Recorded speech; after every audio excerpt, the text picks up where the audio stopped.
개혁주의 구원론에 있어서의 회개의 필요성. 칼빈은 그의 작품을 거대한 철학사의 맥락에서 본 것이 아니라 정당하게 관계적 실제적 맥락에서 보았습니다. 칼빈의 신학에 있어서 회개론 역시 실제적 문제를 풀려는 필요성에서 시작되었습니다.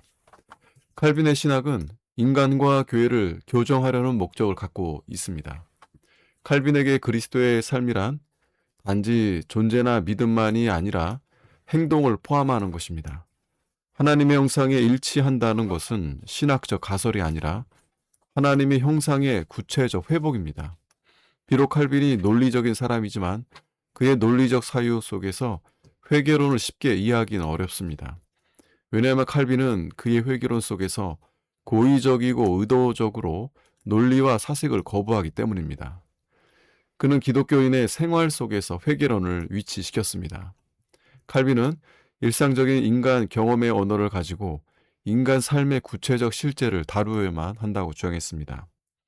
그의 신학은 매우 특별한 인간 경험과 관계된 구체적 인간 존재에 대해 말하고 있습니다. 그러므로 칼빈의 신학에 있어 회개는 이론의 문제가 아니라 그리스도의 실천의 문제입니다. 그의 회개론은 학습의 대상이 아니라 그리스도의 종교 생활에 나타나는 실제의 하나입니다. 게다가 하나님의 지식은 이론이 아니라 실제적 경험입니다. 즉 우리의 신뢰, 순종, 하나님의 은혜와 뜻 아래 사는 삶에 관한 것입니다. 칼빈에게 있어 회개는 삼중 정의 속에서 받아들여지는 실천이기 때문입니다. 칼빈은 회개가 그리스도의 삶 속에서 가장 심각한 문제에 관한 것이라고 믿었습니다. 그는 이 교리를 바르게 이해할 때에만 우리가 그 안에서 죄의 용서를 얻게 되었다는 것을 가장 분명하게 알게 된다고 믿었습니다. 또한 우리가 만일 이것에 대해 분명한 지식을 갖고 있지 않다면 양심의 평안을 얻을 수 없을 것이라고 했습니다. 따라서 참된 회개는 양심의 안식을 주고 하나님과의 평화를 주는 것입니다.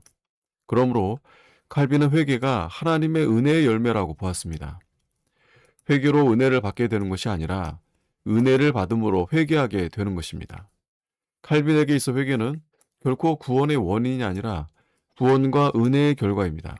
따라서 소망과 구원의 확신은 오직 하나님의 값없이 베푸시는 은혜이고 죄의 용서는 안전의 원인이 됩니다. 그러므로 회개로부터 하나님의 은혜를 분리하는 일은 복음의 왜곡입니다. 그러나 인간은 회개 없이 이 죄의 용서를 결코 맛볼 수 없습니다. 그러므로 회개가 죄 용서의 원인이 아니고 주님의 자비가 죄 용서의 원인임에도 불구하고 죄 용서는 인간의 회개 없이는 결코 생겨날 수 없습니다. 하나님께서는 자신을 믿는 백성에게 회개를 주시고 그 회개를 하는 자들을 또한 의롭다고 하십니다. 그러므로 회개는 죄 용서를 받은 사람들이 할 때에만 가치가 있고 참 회개인 것입니다. 물론 칼빈이 회개의 열매 자체를 구원의 증거로 보지는 않았지만 회개는 구원받은 자들에게 필수적인 것이라고 실천적 3단 논법을 가지고 역설했습니다. 하나님의 선하심의 목적은 죄인을 그에게로 회개시키는 것이며 회개는 죄인들을 위한 부성적 초청입니다. 이 부성적 초청의 관계 때문에 이것은 은혜로우신 하나님과 아버지의 선하심을 전제합니다. 그래서 우리는 하나님 앞에 담대히 나아갈 수 있습니다. 이런 맥락에서 칼빈은 초대하다라는 말보다는 이끄신다는 말을 선호했고 그는 회개를 몰아간다는 개념이 아니라 그분의 손에 의해 이끄신다는 개념으로 보았습니다. 이것은 비록 칼빈에게 있어 회개가 하나님의 은혜로부터 나오지만 동시에 하나님께서는 믿음 안에서 하나님의 은혜를 따라 사는 죄인의 자발적인 회개를 원하신다는 것입니다. 그래서 그는 성화라는 말보다 회개라는 말을 더 선호했습니다. 하나님은 회개라는 방식으로 우리를 부르시며 회개하지 않음은 주님의 권고를 거부함이고 주님을 노하게 하는 것입니다.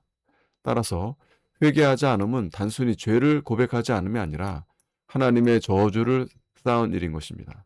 그러므로 회개를 택자에게 주시는 것은 말할 수 없는 하나님의 은혜이기에 그 결과 전도하게 하고 설교하게 하고 동시에 신실한 자들을 겸손하게 합니다. 여전히 칼빈에게 있어 회개는 복음의 가장 중요하고 심오한 차원 중의 하나입니다. 하나님께서는 회개를 통해 우리를 자신에게로 부르십니다. 그러므로 회개는 부르심의 수단이며 이것이 없이는 자연스럽게 선행 조건으로서의 선택은 없는 것입니다. 칼빈은 회개가 선택받은 자들의 의무가 아니라 특권이라고 말합니다. 하나님은 모든 사람이 구원받기를 원하며 하나님께서는 죄인의 죽음을 바라지 않는다는 은혜의 보편성에 대한 피규스의 주의장에 반대하여 칼빈은 하나님은 구원의 조건으로 백성을 회개로 이끄신다고 했습니다. 칼빈의 회개론 속에서는 은혜의 보편성과 조건적 구원이 모순이 아닌 것입니다. 그러므로 칼빈에게 있어 위협과 약속은 함께 읽혀야 합니다. 하나님께서는 인간이 하나님께로 돌이켜 살게 되기를 원하십니다. 하나님께서는 그가 살 뿐만 아니라 악으로부터 돌이키기를 원하십니다. 하나님께서 회개를 찾으시는 곳이면 그분께서는 약속된 생명을 주십니다. 이것은 그분의 숨겨진 경륜 속에서 모순이 아닙니다. 하나님은 선택된 자들을 회개시키기로 결정하시고 복음과 성령을 통해 그를 회개로 이끄시기에 이것이 하나님 안에서는 모순이 아닙니다.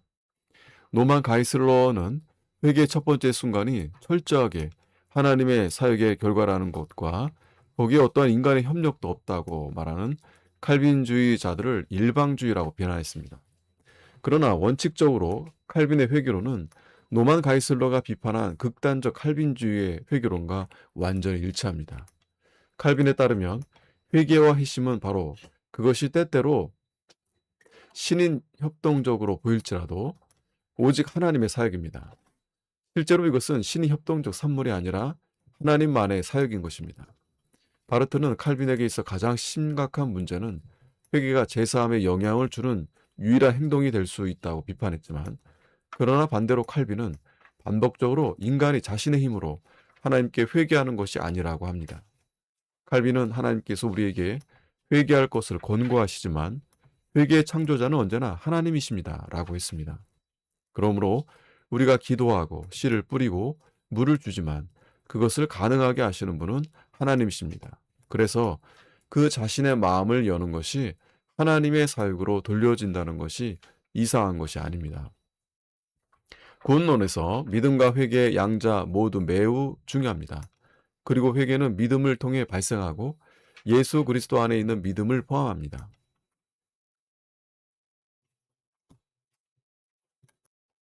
에피스트레포는 믿음을 포함하고 메타노와 피스테우오는 함께하며 상보적 관계입니다.